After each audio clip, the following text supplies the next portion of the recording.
Est-ce que tu te souviens de cette icône de la Ligue 1 des années 2010 qui jouait dans un club qui n'existe même plus aujourd'hui? Parce que là, on parle d'un joueur qui a marqué la Ligue 1 sans jamais faire de bruit. Un joueur discret, jamais dans les polémiques, jamais dans les gros titres, mais toujours là quand il fallait. Son importance dépassait largement les statistiques.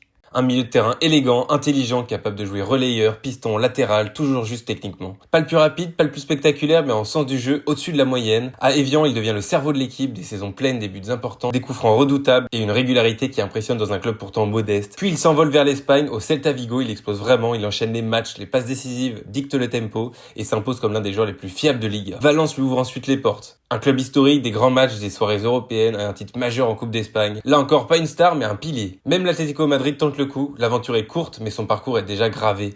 Aujourd'hui, il est revenu à la maison, plus discret, mais toujours respecté. Un joueur que les jeunes connaissent peu, mais que les vrais amoureux du foot et de la Ligue 1 n'ont jamais oublié. Avant que je te dise son nom, n'hésite pas à t'abonner. On poste ici tous les jours des vidéos sur les légendes oubliées de la Ligue 1. Et oui, bien sûr, cette icône de Ligue 1, c'est Daniel Vasse.